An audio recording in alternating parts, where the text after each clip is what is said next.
Hey everyone, my name is Achi, and for today's episode 2 for our test drive series, we're at Mitsubishi because aside from looking at crossover SUVs, my dad told me that I should also consider looking at 7-seaters that are a bit smaller than SUVs, or what we call compact MPVs or compact multi-passenger vehicles, and that's exactly what the Xpander is all about. It looks just like an SUV, but it's a little bit smaller, so I guess that's what compact MPVs are from how I understand it. Car enthusiasts, correct me if I'm wrong, but that's just how I understand it. Looking at it, first blush, it looks like a great car, and it does fit the budget as well. Again, my budget for this entire thing is about 1.1 to 1.3. I can stretch a bit to 1.5, but as much as possible, and as a cheapskate, of course, I would prefer to be on the 1.1 range. So if you fold the seats, as you guys can see, it's very roomy and spacious at the back or the compartment area where we plan to house Chewy whenever we're going on trips.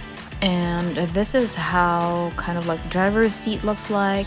Nothing extravagant, but it looks pretty standard to me. But one thing I noticed as I was test driving a lot of these cars is that you don't have the traditional handbrake anymore. It's like an e-handbrake.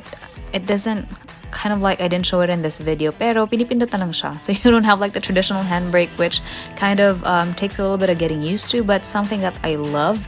So that's something that I have begun looking for when it comes to, looking at all these crossover SUVs, compact MPVs, and so on. So this is how it looks like on the outside. Another consideration that is pretty on top of our priority is ground clearance. Again, the reason that I'm upgrading a car is because yung mga daan sa amin sa Bulacan, it's not in its optimum condition. So kawawa yung kotse pag mababa. That's why one of our consideration is ground clearance, and the Xpander actually fits that bill.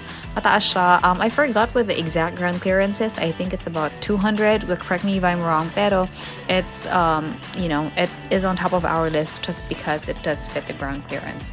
Aside from that, it is also equipped with a 1.5-liter naturally aspirated 4-cylinder gasoline engine with VVEC technology. The only downside to this, I think, is that for something that's a 7-seater, parang the feedback I've been hearing when we drove it is that it's a bit underpowered. Like if you want to increase your speed agad-agad, parang medyo nahihirapan siya sa hatak, if I may phrase that correctly. But basically, that's what it felt like when we were test driving the car.